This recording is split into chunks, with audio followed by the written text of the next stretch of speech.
What is दिस अन्वय? तिने लगेचच त्याला मेसेज केला. इट्स यू डिअर कियू, आणि आज मध्यरात्री तू माझ्या रूममध्ये येणार आहेस. एनी हाव, कशी ते मला माहीत नाही. मॅड झालंयस का? आय ऑलरेडी टोल्ड यू मी निशिकांतसोबत आहे. So what, it's your problem. आणि तूही तर तुझ्या बायकोसोबत आहेस. तिची काळजी तू करू नकोस, मी पाहीन. बट तू येणार आहेस. अदरवाईज मी हाच व्हिडिओ त्याला दाखवेल, तुझ्या नवऱ्याला. आपण ऐकत आहात गुंतण्या आतुर फिरुनी या कथेचा पुढचा भाग सुरू करण्याआधी प्लीज माझ्या चॅनलला सबस्क्राईब करून घ्या आणि आधीचे पार्ट ऐकले असल्याची खात्री करून घ्या. चला सुरुवात करते. गुंतण्या आतुर फिरुनी भाग 34. इकडं आता अन्वयला कियाराचा नंबर मिळाला होता. त्याने वेळ मिळताच कियाराला मेसेज करायला सुरुवात केली. Hey hi, what are you doing Kiyu darling? Miss you so much. No any reply. I hate you. Kiara मात्र निशिकांत सोबत होती. त्याचे मेसेज आलेत हे तिला माहिती होतं, पण निशिकांत समोर त्याला रिप्लाय करायचा तिनं जरा टाळलेलंच.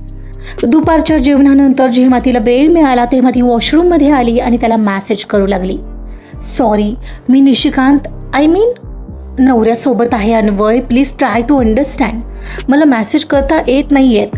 आम्ही एकदा का घरी गेलो की मी तुला रिप्लाय काय कॉलही करेन. ओह, किती वाट पाहायला लावलीस कियू. नॉट डन यार. त्याला मी काही करू शकत नाही, सॉरी. बाय द वे, कधी भेटणार आहेस मग तू? आय डोंट नो यार. खरं तर खूप सांगते मी माझ्या नवऱ्याला की मला मुंबईला जायचं आहे, पण तो पाठवतच नाही आहे. मला इकडं घेऊन आलाय. ओ मीन्स तू आता मुंबईत नसतेस का? नाही ना, आम्ही शिफ्ट झालो इकडं कसोलीला. त्याची ड्युटी इकडेच काश्मीरजवळ आहे आणि तो बेबीसाठीही मागे लागलाय. अँड यू नो ना, I am not interested at all in babies and all. अडकले रे मी इथं. ओ मग असं भेटणं तर खूप अवघड आहे की you. I want to meet you यार. आणि अगदी तेव्हासारखं. मी टू. मला नाही आवडत आहे हे लाईफ. इथे तर सतत टांगती तलवार आहे माहितीये. कुठून बॉम्ब पडला तर झालंच काम. एक यू, तू आत्ताच काहीतरी कर ना. तू आजारी पड, काही कर, त्याला कुठं तरी पाठवून दे and I will be there. विचारही करू नकोस. तो सनकी आहे. चांगला असल्यावर अगदी जीव ओवाळून टाकतो, पण बिनसलं तर जीव घेईल माझा. आधीच मला बोललाय तसं काही नजरेत आलं तर गोळ्याही घालू शकतो. त्याचं काही सांगता येत नाही. ओ म्हणजे तू कोणाला तरी घाबरतेस पहिल्यांदा. तू हस हां, तुला नाही कळणार माझं दुःख. बर आता कुठं आहेस? मी वॉशरूममध्ये येऊन बोलत आहे. Oh same pinch. Oh it's mean तू सुद्धा. एक यू, मी व्हिडिओ कॉल करतोय. I want to see you. आत्ता? Are you mad? Please please. Okay, पण 5 मिनिटांसाठी हां फक्त. खूप वेळ झाला, आता मी इथंच वॉशरूममध्ये आहे. Okay dear. तिला रिप्लाय करत अन्वयने लागलीच व्हिडिओ कॉल लावला. तिनंही येणारा कॉल लागलीच उचलला. अर्थात ती निशिकांतसोबत असल्याने तिने पंजाबी ड्रेस घातलेला. व्हिडिओ कॉल उचलताच तिनं पहिला आवाज कमी केला आणि अन्वय मात्र तिला फ्लाइंग किस देत होता. बोलता येत नव्हतं, पण ते दोघंही इशाऱ्याने एकमेकांशी बोलत होते. एक 5 मिनिटांचा व्हिडिओ कॉल होता तो. एवढ्यात बाहेर निशिकांत तिला हाक मारू लागला.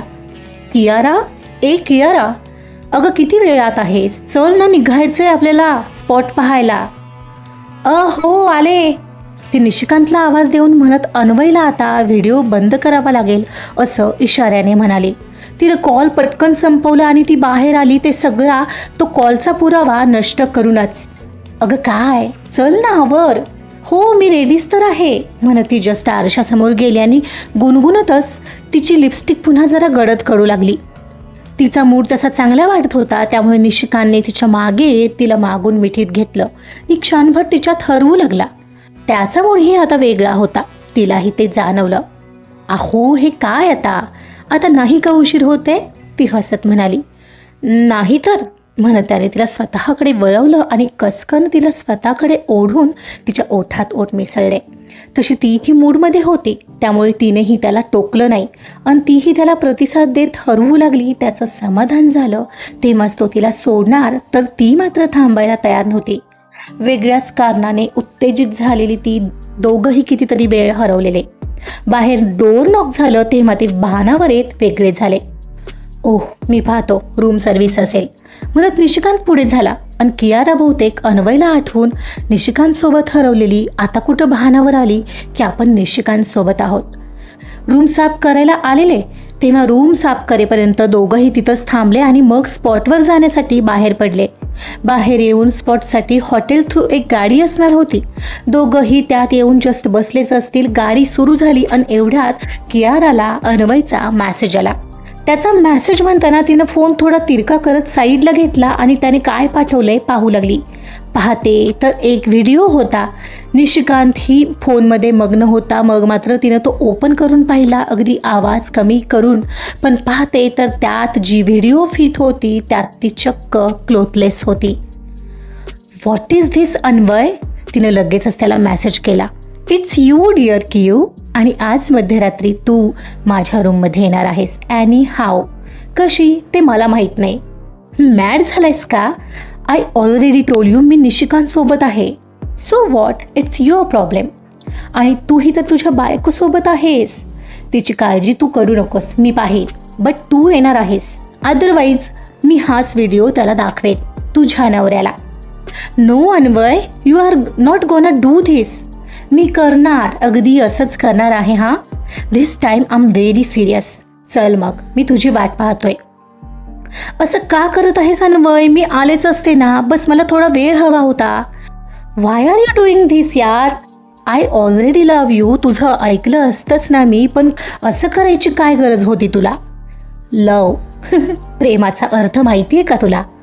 अन कोण लव करतं ग तुझ्यावर? मी? नो वे.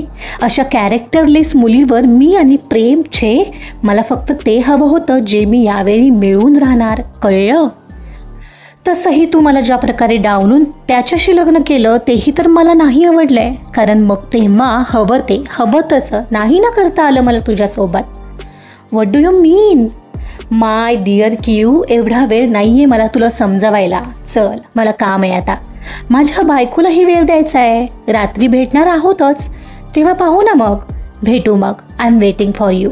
आणि हो, नाही आलीस तर आता तुझ्या पाठोपाठ तू जिथं जाशील तिथं मी येणार आहे, सांगून ठेवतो. सो एवढं मात्र लक्षात ठेव हां, आय एम व्हेरी डेंजरस. ठरव, तुझ्या नवऱ्याच्या हातून मरायचंय का माझ्याकडे येते आहेस गपगुमाने? बाय डिअर, म्हणत तो ऑफलाईन गेला. तसा इकडं कियाराच्या चेहऱ्यावरचा रंग चांगलाच उडाला. आता आपलं काही खरं नाही या विचाराने तिची भीतीने गाळण उडालेली. तिला यावेळी चांगलंच महागात पडलेलं तिचं हे वागणं, आणि तिला आता सुचायचंच बंद झालेलं. आता आपलं मरण तिला पुढं दिसू लागलेलं. निशिकांत गोळ्या घालत आहेत हेच चित्र तिला सारखं समोर दिसत होतं.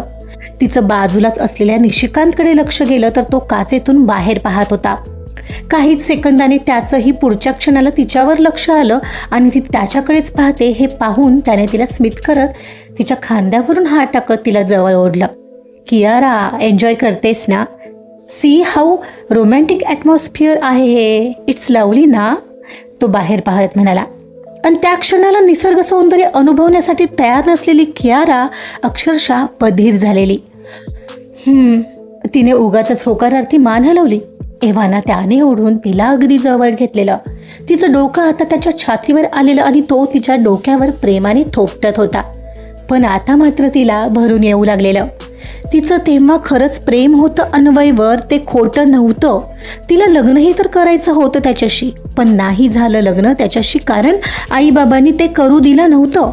तो चांगला नाही हे तिला ते वारंवार समजावत होते आणि आज तिला ते पटत होतं. पण आता काय? अशा वळणावर ते पटून काय उपयोग होता जिथे आता ती जन्ममरणाच्या सीमारेषेवर उभी होती. जर चुकूनही निशिकांतपर्यंत ती क्लिप पोचली तर नक्कीच निशिकांत तिला ठार मारेल. कोण लव करतं तुझ्यावर अशा कॅरेक्टरलेस मुलीवर? मला फक्त ते हवं होतं जे मी यावेळी मिळवून राहणार, कळलं? त्याचं ते वाक्य तिला हर्ट करत होतं पहिल्यांदा, आणि नकळत आपण हे असे आहोत या विचाराने तिलाच खूप खराब वाटलं. म्हणजे तो फक्त वापर करत होता तिचा, तेव्हाही तिला आताही आठवून ते सलू लागलं. कॅरेक्टरलेस एक व्यक्ती जो स्वतः कॅरेक्टरलेस होता तो आता तिला कॅरेक्टरलेस म्हणत होता. म्हणजे आपण काय मिळवलं या आयुष्यात? कॅरेक्टरलेस हा किताब. एक तो केतन होता आणि एक ती पर्णी. शेवटपर्यंत तिनं तिच्या नवऱ्याची साथ दिली. इथं माझ्या नवऱ्याला जर हे कळलं तर मला मारूनच टाकेल तो. म्हणजे आपल्यावर कोणी प्रेम करण्याची लायकीही आपण गमावून बसलोय. सगळं आपल्याला तसेच भेटतील आणि तसेच समजतीलही. अजूनही निशिकांत तिला थोपटत होता. मध्येच तिच्या केसांवरून प्रेमाने हात फिरवत होता.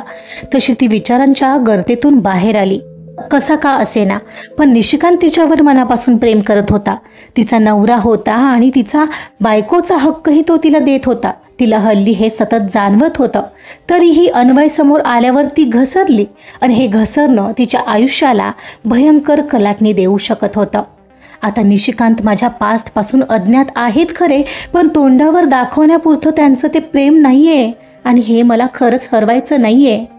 मी चुकलेच, मी खूप चुकले.